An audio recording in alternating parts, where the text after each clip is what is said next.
ግልጽ ነው ወደ ኢየሩሳሌም እንሄድ የሰው ልጅ ይያዛል ይገደላል ከዛ 3 ቀን በመቃብር ውስጥ ይቆያል ከዛ በኋላ ይነሳል ብሎ ይሄን ነው አይደል ያሰማራቸው የመጣ እነሱም ደግሞ የሚወዱ ደቀ መዛሙርት ባይሞትባቸው ደስ ይላቸዋል ጴጥሮስ ያለውን ታውቃላችሁ ባክ ጌታው አይሁንብህ ነው አይደል ያለው ምዕራፍ 16 ላይ ማቴዎስ ወንጌል አይሁንብህ ያለ ሌሎችም እንዲሞት አልፈለጉም ግን ቀኑ ደርሶ ሰዓቱ ደርሶ የመጣበት ዓላማ ያ ስለሆነ ደስ ያለው አገልግሎቱን ሳይቀንስ እንደውም እየጨመረ ፊቱ ሳይከፋ እንደውም ደስ ያለው ሆሳና እየተባለ የተዘመረለት ደስ ያለው አህያይቱ ላይ ተቀምጦ ገባ ወደ ኢየሩሳሌም እሱ ነው የሚያቀው የሚያልፍበት መከራ ማንም ያቀ ነው እሱ ነው የሚያቀው ጭንቅ ሰዓት እንደደረሰ ሌሎቹ ኢየሩሳሌምን ለማየት ምናልባት ከገሊላ በጣም ዝቅተኛ ከሆነ ማህበረሰብ የወጡት እነዛ ደቀ መዝሙር ወደ ኢየሩሳሌም መሄድ is a big deal for them ና ኢየሩሳሌም ከተማ ያለውን ቤተ መቅደስ ማየት ለዛም አንድ ምድርን ያንቀጠቀጠ ካለ ነብይ ወይ መሲህ ነው ከሚባል ጋር አብሮ ያጀቡ መሄድ ለነሱ ደስታ ነው አይደል ትልልቅ ከተማ እንደማየት አይነት ማለት ናሱ ግን ያውቃል ኢየሩሳሌም አዲስ አይደለም ደጋግሞ ጎምቶታል 12 አመቱ ጀምሮ ግን ይሄኛው ጉዞ ለየት ያለ ነው እዛ መንፈስ ውስጥ እንድንገባ ነው ይሄንን ምነግራችሁ የተለየ ነው እግዚአብሔር ሰውን የመውደዱ ክላይማክሱ ጣራው ጥጉ ይሄ ነው ይሄ ጉዞ ነው ከባድ ጉዞ ነው አደገኛ ጉዞ ነው ግን ደግሞ በመድር ያለው ህዝብ ደግሞ በተሳሳተ አተረጓጎም የተረጎመው ነውና በመድር ያለው ህዝብ ደግሞ በተለይ በእንደዚህ አይነት የዘንባባ ዝንጣፊ ተይዞ ፍሬ ያላቸው ዛፎች ተይዘው ያካያ ዛፎች ቅርንጫፎች ተይዘው እነዚህ ነገሮች ሁሉ በዘሌዋውያን ምዕራፍ ስንት ላይ ነው ምዕራፍ 23 ቁጥር 40 ላይ የተጻፈ አለ የፋሲካ በዓላችሁ ሲደርስ ዘንባባ ዝንጣፊ ፍሬ ያለው ዛፍ እንደገና የ20 ቅርንጫፎችን እሱን ይዛችሁ 7 ቀን በዓል አክብሩ ብሎ እግዚአብሔር ለሙሴ ነግሮታልና ያንን በማስመልከት የኔ ፋሲካ በዓል ሰው ከቤቱ ሲመጣ ከሩቅ አገርም ሲመጣ የዘንባባ ዝንጣፊ ይዞ ነው የሚመጣው ከተማ ውስጥ አይታደልም ግን በዓላቸው ስለሆነ ስለታዘዙ ሁሉ ጊዜ ዛሬም ብንሄድ ፋሲካ በዓል ሲያከብሩ አይሁዶች ያን የዘንባባ ዝንጣፊ ይዘው ይሄዳሉ የታዘዙ ስለሆነ ማለት ነው ስለዚህ ሁሉም ይዘው መተው ኢየሱስ ክርስቶስ አህያ ላይ ተቀምጦ ሲመጣ I think መንፈሱ ሁሉንም ህዝብ ያዘ ይመስለኛል እና መሲህ መጣ የሚባል ወሬ ስለሰሙ እነዚህ አይሁዶች ደግሞ እንደምታውቁት በ772 አካባቢ አሶራያኖች ማረኳቸው ከዛ ደግሞ በ558 ደግሞ ባቢሎናውያኖች ማረኳቸው ከዛ ደግሞ ግሪኮች መጡ ገዟቸውና አሌክሳንደር ዘግሬት አሸነፏቸው ከዛ ሮማያኖች መጡ ሮማያኖች ደግሞ ቀጠቀጧቸው ኦልሞስት 700 አመት ስሌቭ ናቸው ባሪያዎች ናቸው ተቀጥቅጠዋል ስለዚህ ፍሪደም ይፈልጋሉ ነፃነት ይፈልጋሉ እና ይሄን በህጋቸው ደግሞ ነፃ የሚያወጣችሁ መሲሁ ነው የሚል ተነግሯቸዋል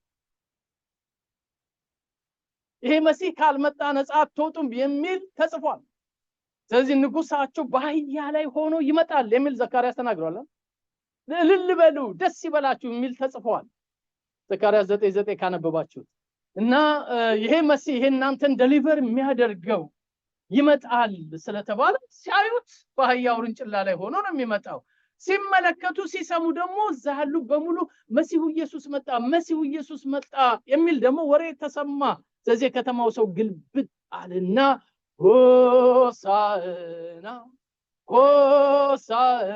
ማለት ጀመረ እና ፈሪሳውያን እንደነገጡ አረ ዝም አሰኝ ባክ እነዚህን ሰዎች አሉት ጌታ እኔ ዝም ባሰኛቸው ድንጋዮች ሁሉ ይነሳሉ ይሄ ወረዲ የተነገረ ነው ከእግዚአብሔር አፍ ይወጣ ነው ማንንም ሊያቆመው አይችልም ትንቢታዊ ቃል እና ኢየሱስ አልተናገርም አረ እኔ ከሮማ ላወጣችሁ ነው አላለም ወይ እኔ እንደምትጠብቁኝ መሲህ ነኝ አላለም እሱ የኔ ጌታ እኮ ጌታ ይባረክ አልተናገረም ያንን ግን እነሱ አተራመሱት። ቀውጢ ሆነ፣ አገሩ ተተረማመሰ፣ ድብልቅልቁ ወጣ። ይሁን እንጂ ኢየሱስ ከአህያውም አልወረደም። ሲነጠፍለትም ለምን ተነጠፈ አላለም።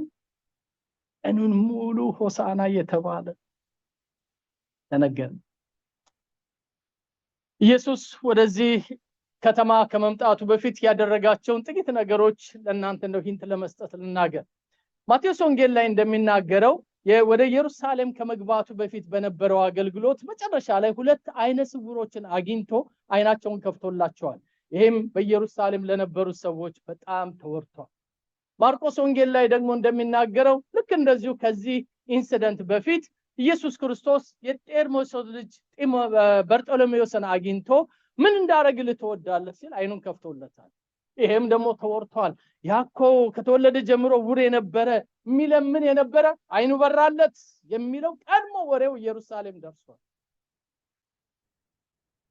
እንደምታስታውሱ ሉቃስ ወንጌል ላይ ደግሞ ዘኬዎስ የሚባል የአንድ አውራጃ ቀረጥ ሰብሳቢ የነበረ ባለጠጋ ግን አጭር ሰውዬ ኢየሱስ በዚህ ያልፋል የሚል ወሬ ስለሰማ ሾላ ዛፍ ላይ ወጥቶ ነበር አይደል?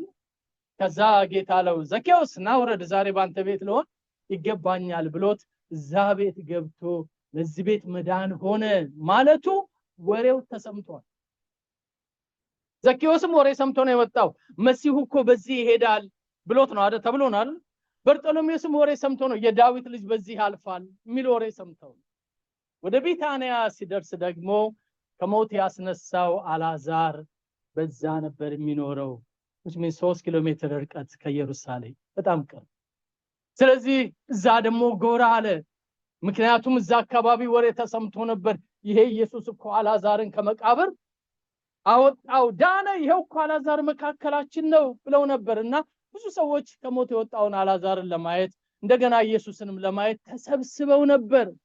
በዛ ደግሞ የአልዓዛር እህት ማርያም ዘይቷን ብልቃጧን ሰብራ ኢየሱስን እየቀባች ወርሺፕ አደረገችው። ይሄም ደግሞ አገሩ ላይ ተሰምቷል። እንግዲህ ተመልከቱ፣ እነዚህ ክስተቶች በሙሉ ኢየሩሳሌምን በወሬ ሞልተዋታል። ምን እየተባለ መሲህ እየመጣ ነው፣ ነብዩ እየመጣ ነው፣ ነፃ አውጪው እየመጣ ነው፣ ነፃ ሊያወጣን ነው ብለው ነው ሆሳዕና ያሉት። ጌታ ኢየሱስ በዚህ አጀብ ነው ወደ ኢየሩሳሌም የገባው። ቀኑን ሙሉ ጀንበሯ ወጥታ እስከምትጠልቅ ድረስ ከተማው በሆሳዕና መዝሙር ተሞልቷል። ሆሳዕና ተባለ። ምሽት ላይ ኢየሱስ ክርስቶስ የሚያርፍበት ስላልነበረው ወደ ቢታንያ ሄደ። አህዮቹ ምን ሰዓት እንደተመለሱ አልታወቀም፣ ግን አህዮቹ የተመለሱ ይመስለኛል። ምክንያቱም ይመለሳሉ ብሎ ተናግሯል አለ ያነበብነው። ስለዚህ ተመልሰዋል። እሱ ወደ ቢታንያ ሄደ። በማግስቱ ሌላ ታሪክ ተፈጠረ። ኢየሱስ ክርስቶስ ተራበ። የሚበላው አልነበረም። ትላንት ሆሳዕና ብለው የተቀበሉት ዛሬ ረሃብተኛ ነበርና ወደ አንድ በለስ ጋር ጠጋ ብሎ ፍሬ እንዳለባት ሲጠይቃት የላትም። አፍ አውጥታ መለሰችለት መሰለኝ። የለኝም አለች። ጊዜ አይደለም ነው እንጂ አለች። ጊዜ አይደለም። የብዙ ጴንጤ እኮ መልስ ነው አለ። ጊዜ የለኝም፣ አም ቢዚ።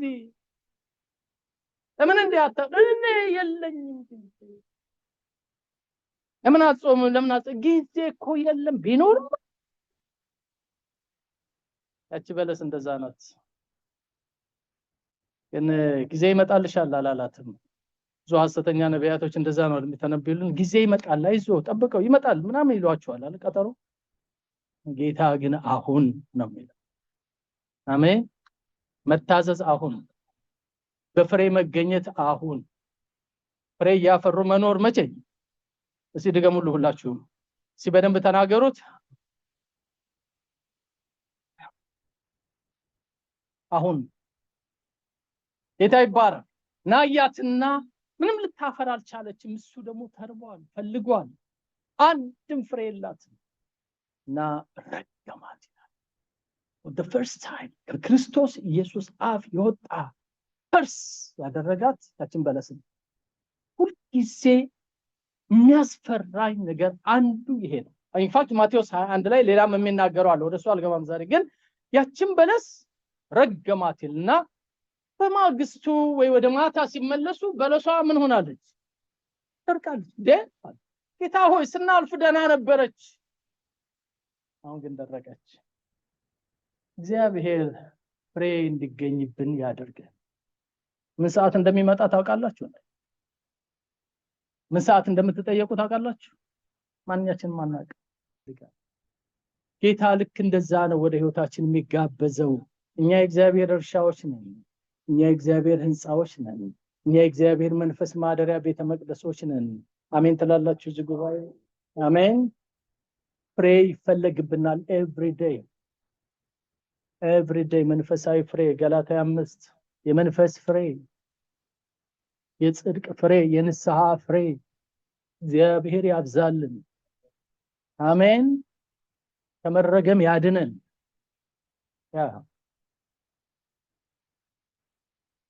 እና ከዛን ጊዜ ጀምሮ ኢየሱስ አግሬሲቭ የሆነ ትምህርቱን ቀጠለ። ሰኞ ዕለት በዛ መልኩ ነው የቀጠለው። ማክሰኞ ዕለት ገባ ወደ ምኩራብ፣ ወደ ቤተ መቅደስ ገለባበጠው። የአባቴን ቤት የወንበዴዎች ዋሻ አደረጋችሁት። ቤቴ ጸሎት ቤት ይባላል። በጸሎት ቤቴ ህዝብ ሁሉ ደስ ነው የሚሰኘው። እናንተ ግን ቤቴን የለቅሶ ቤት፣ የሐዘን ቤት፣ ደም የሚፋሰስበት ቤት፣ የንግድ ቤት አደረጋችሁታል። ናገለባበጠው ጌታ። ቀጠል። እነሱ ደግሞ ፋሲካ ሊያከብሩ ነው የመጡት፣ ወይ ደግሞ በየዓመቱ ጊዜ ሰለብሬት ሊያደርጉ ነው። ከሰሜን ጫፍ ጀምረው እስከ ደቡብ ድረስ ያሉት በሙሉ ኢየሩሳሌም ተሰብስበዋል።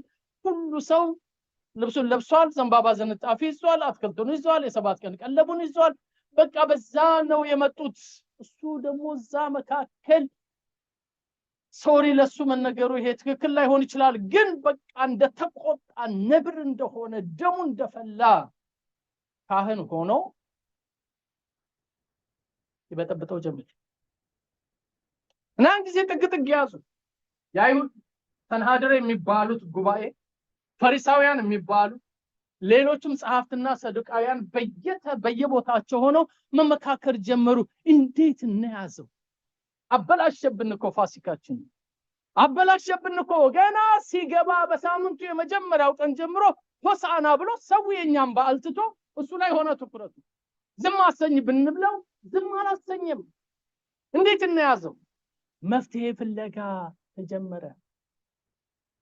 የገባኝ አንደኛው ተንኮለኛ መካሪ ሰይጣን ያቀበለው አይ ይሄንን መያዝ የምንችለው ከሱ ደቀ መዛሙርት መካከል አንዱ ያፈነገጠ ሰው ካለ እሱን እንያዝና በገንዘብ እንደልለው። ያ ነው የተጣለው ሐሳብ። ይሄማ ጥሩ ሐሳብ ነው ሲል ታዲያ ማን አለ? አንድ አለ ገንዘብ የሚይዝ ብር የሚወድ ህይወቱ ትክክል ያልሆነ ከሱ ጋራ ነው፣ ግን ከሱ ጋራ አይደለም። አብሮ ይከተላል፣ ግን ልቡ ሌላ ነው። የሆነ ትንሽ መደለያ ብንሰጠው አሳልፎ ሊሰጥልን ይችላል። እስቲ ማን ነው እሱ? ይሁዳ የሚባል። የቱ? አስቆሮቱ። እና ተፈለገና ተገኘ። ጌታ ሆይ ጠብቀኝ ነው የሚባለው እኮ ከዚህ። አሜን ይጠብቃችሁ። እና ተገኘ። ናሹ ካሉት እንዴት ነው ይሁዳ ምን ይመስላል? ትንሽ ብር አለችን። ይሄ ደግሞ ቤት ይገዛል፣ መሬት ይገዛል። እንደው ምንም አታደርግም እኮ አንተ ብቻ ታሳየናል፣ መንገዱን ትመራናል። እና ይሁዳ ተስማማ። ይሄን ስምምነት ያደረገው ሮብ ዕለት ይመስለኛል። ምክንያቱም ሐሙስ ዕለት ገበታ ላይ ተቀምጠው ያን ጊዜ ከናንተ መካከል አንዱ አሳልፎ ይሰጠኛል። ለምንድን ነው እዛ ላይ የደረሱት? እሱን ክርስቶስን መያዝና ሞት ላይ ወይ ደግሞ ግድያ ላይ ለመድረስ የደረሱት ካላችሁ ሰኞ ዕለት፣ ማክሰኞ ዕለት፣ ሮብ ዕለት የሰበካቸውን ስብከቶች ቤታችሁ ስትገቡ አንብቧቸው። ማቴዎስ 21፣ 22፣ 23፣ 24፣ 25 እነዚህን 5 ቻፕተሮች ስታነቡ ይገባቸዋል። ምዕራፍ 21 ላይ ማትታዘዙ ናቸው አላቸው። ምዕራፍ 22 ላይ በጣም ከባድ አንገተ ደንዳና ናቸው አላቸው። ምዕራፍ 23 ላይ ልብሳችሁን አሳምራችሁ በጸሎት እያስረዘማችሁ የመበለቶችን ቤት ባዶ እያደረጋችሁ የሃይማኖት ልብስ አላችሁ፣ ግን እግዚአብሔርን አትጠብቁም። እንደውም የተከፈተ መቃብር ናችሁ፣ በውስጣችሁ መርዝ አለ፣ በኖራ የተለሰናችሁ መቃብሮች ናችሁ። የሚገርም እኮ የሚጠብቀው መታረድ፣ መገደል፣ መገረፍ እንደሆነ ያወቀ ኢየሱስ አግሬሲቭሊ ቻሌንጅ ማድረግ ጀመረ። እዛው ውስጥ ራሴን አየዋለሁ ስላችሁ ለእንደዛ አይነት ሞት ራሱን አሳልፎ የሰጠ እኔን መውደዱ እኔን የወደደበትን መውደድ አስባለሁ። ሊተው ይችል ነበር፣ ላላ ሊያደርገው፣ ተወት ሊያደርገው። ግዴለም አይ ምንድነው የሚባለው በዚህ ዘመን እንደውም ቀልድ አለ አይደል? ቀልድ ነው ወይም አባባል አለ። በስሱ ያዘው፣ በስሱ አታክረረው፣ ከከረረ ይበጠሳል። ሃይማኖትም ቢሆን ክርር ስናረገው ነው። አሜን ትላላችሁ? ጴንጤነትም ቢሆን ጥብቅ ሲል ነው። ኢየሱስ ጌታ ነው። ክርስትናም ከሆነ በደንብ በወጉ ምን ማድረግ አለብን? በቃ እምዘዝ ማድረግ። ክብር ለኢየሱስ ይሁን። ለብ ለአደጋ ይዳረጋል። ቃሉ የሚለው ይሄን ነው። ወይ ትኩስ አልሆንክ ወይ በራድ አልሆንክ፣ እንዲሁ ለብ ስላልክ ምን ልልህ ነው ይላል? ልተፋህ ነው። እና ጌታ ኢየሱስ በነዛ ቀናቶች ዙሩን አከረረው። ራስ ምታት ሆነባቸው። ጠዋት ተሰብስበው ያንን ነው የሚነጋገር። ማታ ሲገናኙ እሺ እንዴት እና ዛሬ ቆደ በዚህ ሲሰድበን ነው የዋለው፣ ነገስ በዛ ነው የዋለው።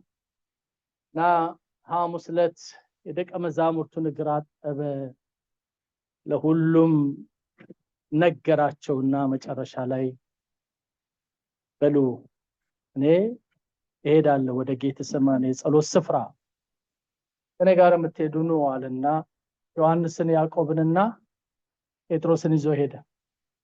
እነሱንም የሆነ ቦታ አድርሶ ራቅ ብሎ ደግሞ ለብቻው ሊጸልይ ሄደ። እዛ ቦታ ላይ ያለነው የደም ላብ ያላበው ሌሊቱን ሁሉ አባት ሆይ ብትወድ ይህች ጽዋ ከኔ ትለፍ አይደል ያለው? እባክህ ይህች ጽዋ ከኔ ትለፍ ብትወድ፣ ግን እኔ ፈቃድ አይሁን አንተ እንደወደድክ ይሆናል። መራራ ነው ጽዋው፣ ኮምጣጣ ነው፣ የዓለም ኃጢአት ሁሉ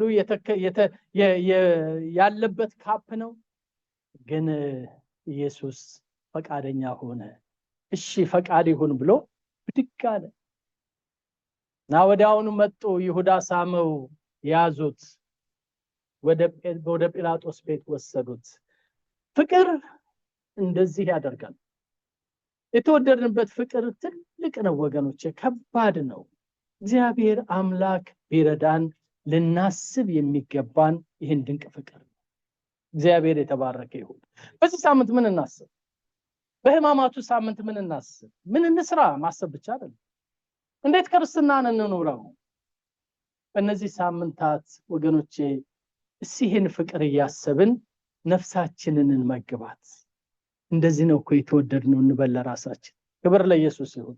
እንደዚህ ነው እኮ ጌታ የወደደኝ፣ እንደዚህ ነው እኮ እግዚአብሔር እኔን የወደደኝ እንበል። ቃሉን እናንብ። ወደ ጥቅሱ ልሂድ። እግዚአብሔር ፍቅር ነው። ሁሉ ሰው አንድ ላይ ይላል እግዚአብሔር ፍቅር ነው እንበል። እግዚአብሔር ፍቅር ነው። ማን ይሄን የሚነግረን? ወንጌል በሙሉ ይነግረናል። መጽሐፍ ቅዱሳችን አምላካችን የፍቅር አምላክ ነው። እግዚአብሔር ፍቅር ነው። ፍቅሩ የታወቀው በዚህ ሳምንት ሆኗል ብለን በመናምነው በሕማማቱ ሳምንት በተከፈለው ዋጋ ነው። ነፍሱን ለወዳጆቹ ከመስጠት ከዚህ የሚበልጥ ፍቅር ለማንም የለም። 6000 ሰው 5000 ሰው 20000 ሰው ስላበላ ስላጠጣ አይደለም ፍቅሩ የተገለጠው። እሱ ለጻድቁም ለኃጢአተኛውም እኩል ፀሐይ ይሰጣል፣ ለእንስሳቶችም ምግብ ይሰጣል። የምድር እንስሳቶች ሁሉ አንተን ተስፋ ያደርጋሉ፣ ምግባቸውን ትሰጣቸው ዘንድ ይላል መዝሙረኛ። እግዚአብሔር ስላበላ አይደለም ወደደ የሚባለው፣ ልብስ ስለሰጠና አይደለም ወደደ የሚባለው። ከኔ ጋር ናችሁ? እዚህ ቤት አለን አብረነን። እግዚአብሔር ወደደኝ የምለው አንድ ልጁን፣ አማራጭ የሌለው አንድ ልጁን ስለኔ በደልና ኃጢአት ቀራንዮ መስቀል ላይ ራቁቱን ሲያንጠለጥለው። ወገኖቼ ከዚህ የሚበልጥ ፍቅር ለማንም። ይህ ፍቅር ከቀለለብን የፍቅር ሚስጥር አልገባንም። ቃሉ እንዴት ነው የሚለው? እናንበው። ወንድሙን የማይወድ ግን እግዚአብሔርን አያውቅም ከሚለው ነው የሚጀምረው። ምክንያቱም እግዚአብሔር ምንድነውና ፍቅር ነውና እግዚአብሔር ፍቅሩን በመካከላችን የገለጠው እንዲህ ነው ይላል፣ እኛ በእርሱ አማካይነት በሕይወት እንኖር ዘንድ እግዚአብሔር አንድያ ልጁን ወደ ዓለም ምን አደረገ? ላከ። ፍቅር ይህ ነው። ሲውላችሁም ፍቅር ይህ ነው በሉ። ድምጽ የለም እዚህ ቤት ምን ቀንሳችኋል? ፍቅር ምንድነው? ይሄ ነው ፍቅር። እኛ እግዚአብሔር እንደወደድነው ሳይሆን እርሱ እንደወደደንና ስለ ኃጢአታችን ማስተሰረያ ይሆን ዘንድ ልጁን መላክ። ክብር ለኢየሱስ ይሁን። አሜን ሆሳዕና። ክብር ለኢየሱስ ይሁን። እንኳን መጣልን፣ እንኳን መጣልን፣ እንኳን በመከራ ውስጥ አለፈልን፣ እንኳን ጽዋችንን ጠጣልን፣ የአምላካችንን ፍቅር አወቅን፣ ተገለጠልን። ጌታ ለዘላለም የተባረከ ይሁን። እግዚአብሔር ለዘላለም ይባረክ። ሽማግሌው ዮሐንስ ይሄንን ነው ሊለን የሚፈልገው፣ ይሄን ነው ሊነግረን የሚፈልገው። እግዚአብሔር ምንድነው? ፍቅር ነው። ይሄ ፍቅር ማለት ምን እንደሆነ ታውቃላችሁ ብሎ ነው ዲፋይን የሚያደርገው። ይሄ ፍቅር አንድያ ልጁን ለኛ የኃጢአት ማስተሰረያ አድርጎ ላከው። ተላከ፣ ገባ ወደዛ ወደሚታረድበት ከተማ፣ ወደሚሰቀልበት ከተማ፣ ወደሚሞትበት ከተማ ዘው ብሎ ገባ። ያ ፍቅር ለኔና ለናንተ የተከፈለ ዋጋ ነው። እግዚአብሔር ለዘላለም የተባረከ ይሁን። ክብር ለኢየሱስ ይሁን።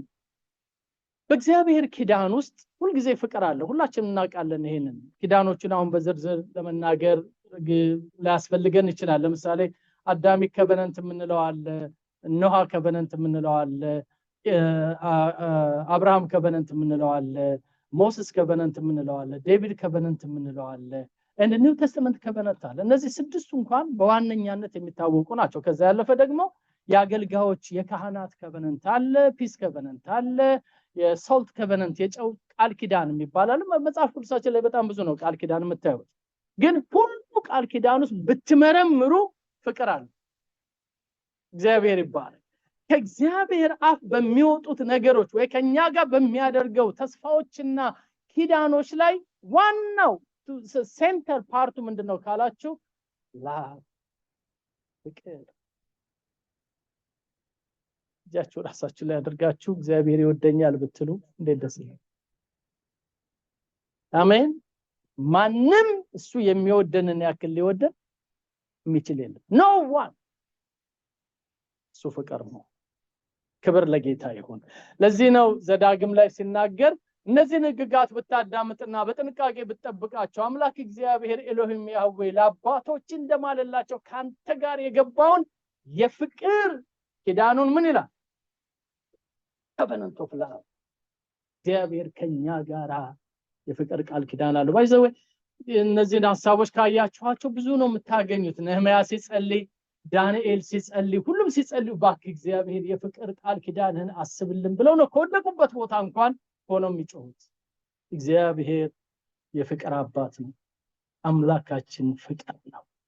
ይህንን ፍቅሩን ማወቅ ለኔና ለናንተ በጣም ያስፈልጋል። እንደተወደድን ማወቅ አንደኛ ዮሐንስ ምዕራፍ 3 ቁጥር 1 ላይ ሁላችሁም ታውቁታላችሁ። ስለ ፍቅር ሲናገር ልጆቹ ተብለን እንድንጠራ አብ እንዴት አይነቱን ፍቅር እንደሰጠን እዩ እንዲሁም ነን ይላል አይደል? እንዲሁም ነን። አብ እንዴት አይነት ፍቅር ነው የሰጠን። ስለዚህ ተመልከቱ ልጆቹ ተብለን እንድንጠራ የፍቅር ኪዳን ያለው አምላክ አለን። ነህምያም ይሄን ይነግረናል፣ ሰለሞንም ይሄንን ይናገራል። እንግዲህ ያለፋችሁ ተመልከቷቸው እነዚህን የመጽሐፍ ቅዱስ ክፍሎች። እግዚአብሔር የፍቅር ኪዳኑን በህይወታችን ላይ አትሟል። መወደዳችን ካልገባን ክርስትናችን አልገባም። እግዚአብሔር በልዩ ፍቅር እንደወደደን ካልተረዳን ጠላት በማንኛውም ሰዓት ያሳስተናል። ዳቦ የጠፋለት እንስታለን፣ ልብስ የጎደለለት እንስታለን። ካጠገባችን የምንወደው ሲለየን ወይ ሲሞት እንጎዳለን። ፍቅር ካልገባን ማንም ክርስቲያን በማንኛውም ሰዓት ባክ ሊያደርግ ይችላል። እኔ ጋር ናችሁ። ፍቅር የገባው ብቻ ነው እስከ ሞት ድረስ ታመንልሃለሁ የሚለው። አሜን በሉ። ክብር ለኢየሱስ ይሁን። የጌታ ፍቅር የገባው ብቻ ነው ምንም ይምጣ ምንም በህይወቴ አምላኬ እወደዋለሁ እንደሚወደኝ አውቃለሁ የሚል ያ ፍቅር የገባው ብቻ ነው። እግዚአብሔር ይሄን ፍቅር ይግለጥልን። ይሄንን ፍቅር እንድናስብ ነው ይሄ ሳምንት የሚረዳን። የተከፈለልን ዋጋ ምናልባት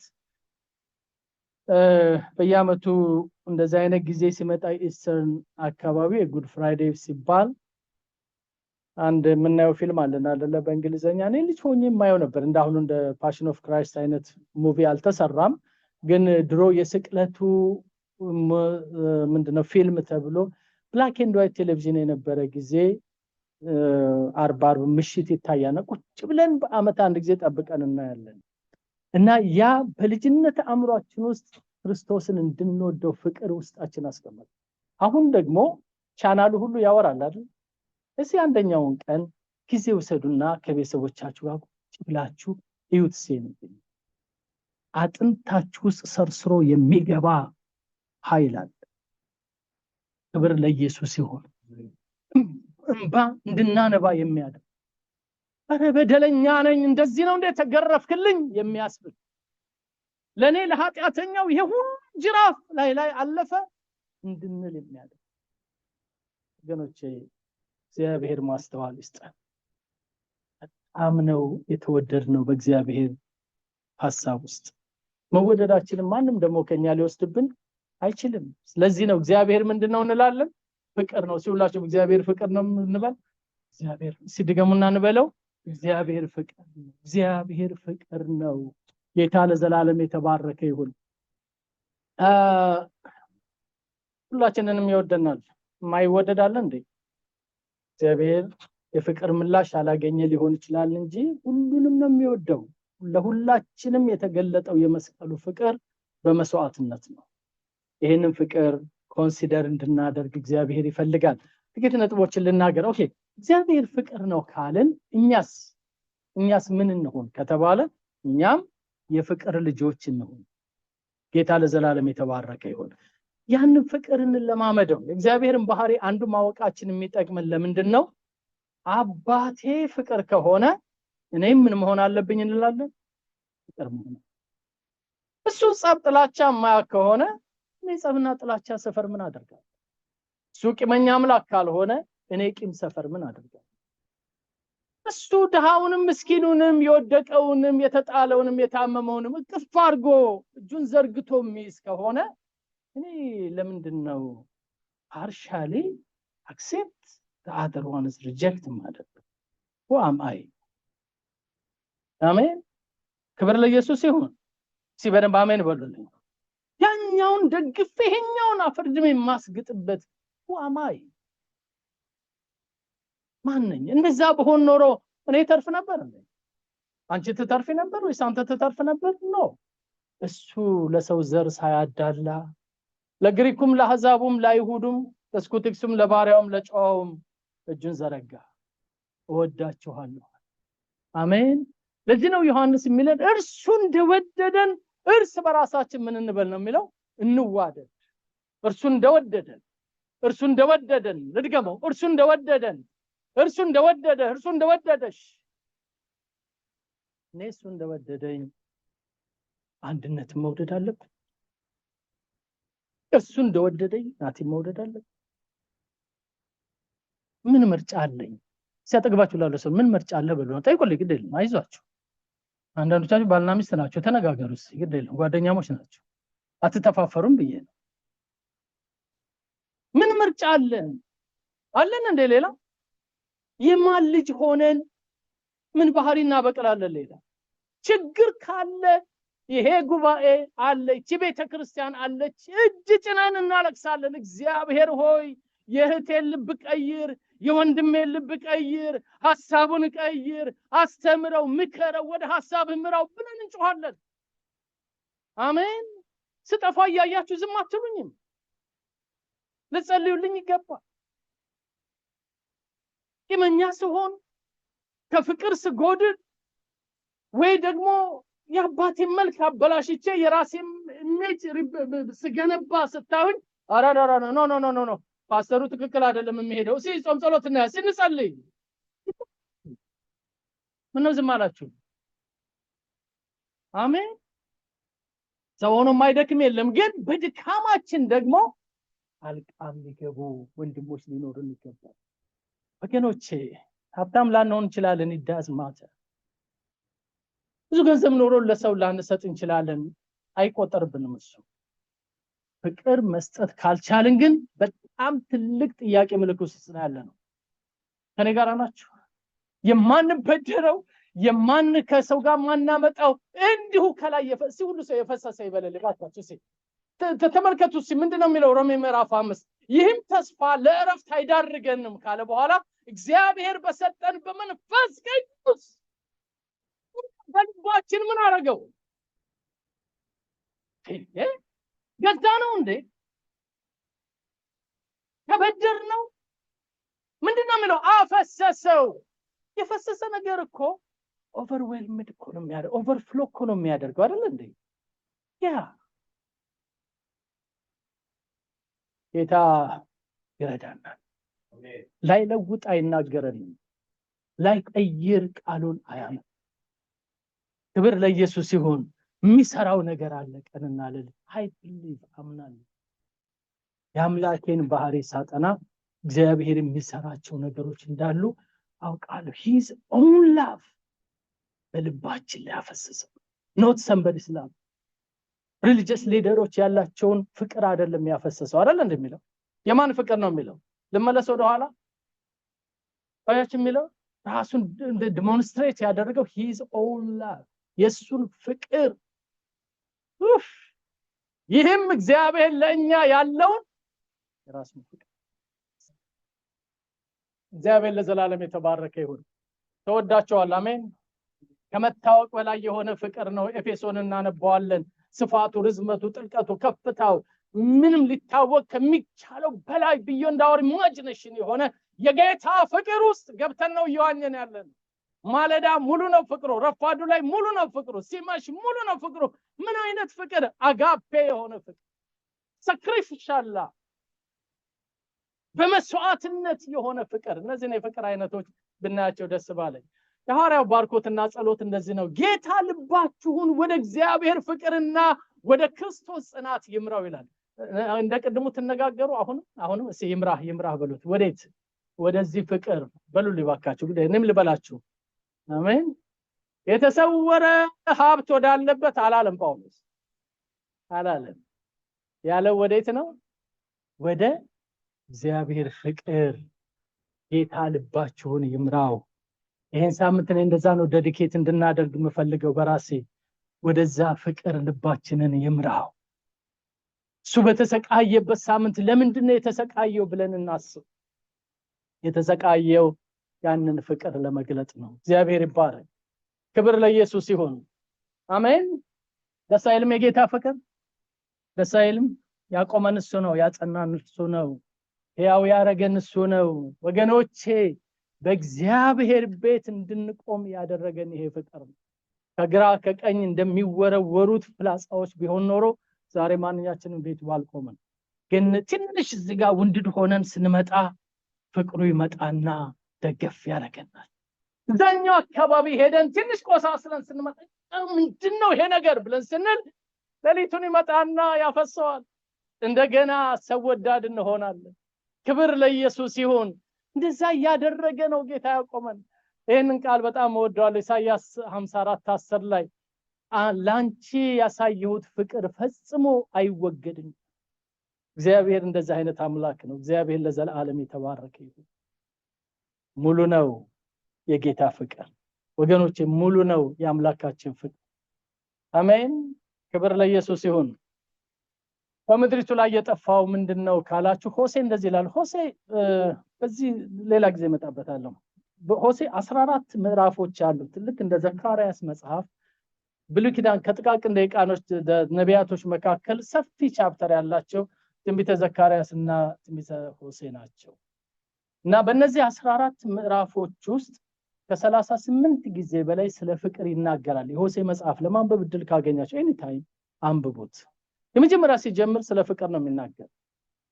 እስራኤልን በጣም ስለወደደ፣ ኤፍሬምን በጣም ስለወደደ፣ ይሁዳን በጣም ስለወደደ ምንም እንኳን ጥላው ብትሄድ እስራኤል እንደገና ከገለሞተችበት ቦታ ሄዶ ሊሰበስባት ፈለገና ሆሴን ምን አለው? ሄደና ጋለሞታይቱን አግባ። ከዛ ይጀምራል።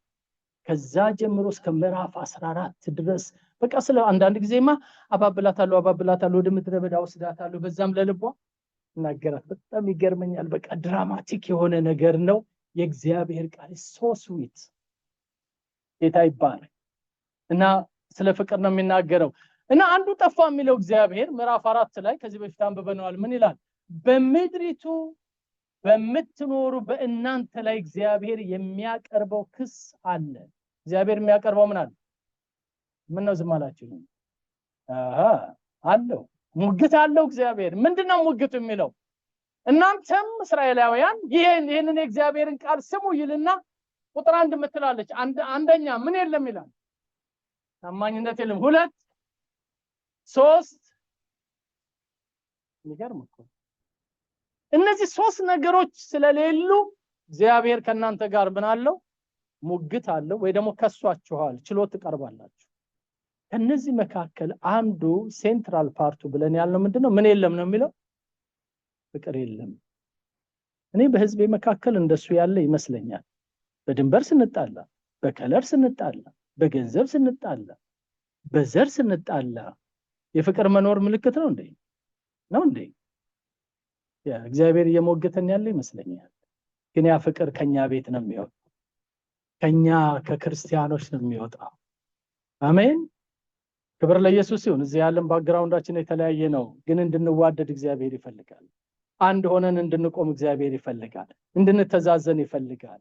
እንድንከባበር ይፈልጋል። አንዱ ለሌላው መስዋዕት እንድንሆን እግዚአብሔር ይፈልጋል። ይሄንን ፍቅር እንደጠፋብን ካወቅን እግዚአብሔር እንዲሰጠን ደግሞ መጸለይ ያስፈልገናል። የእግዚአብሔር ፍቅር በልባችን እንዲፈስ ጌታ ይፈልጋል። በእርግጥ ኢየሱስ ክርስቶስ እናንተ ፍቅር የላችሁም ብሎ ያለበት ሁኔታ አለ።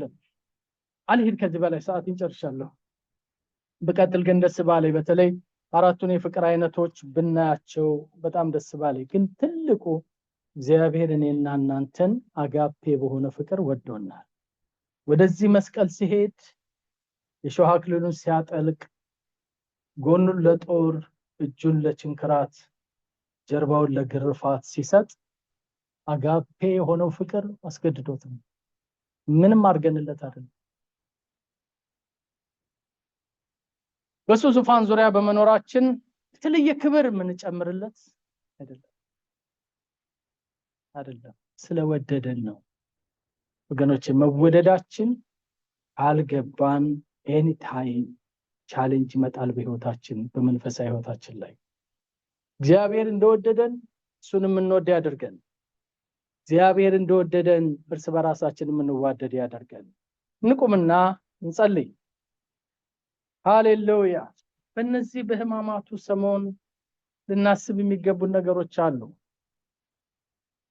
የፈሰሰው ደም፣ የተገረፈው ግርፋት፣ የተሰቃየው ስቃይ በአንድ ሳምንት ውስጥ ተራብኩ አለ፣ ተጠማሁ አለ፣ ተጨነቅኩ አለ። በአንድ ሳምንት ውስጥ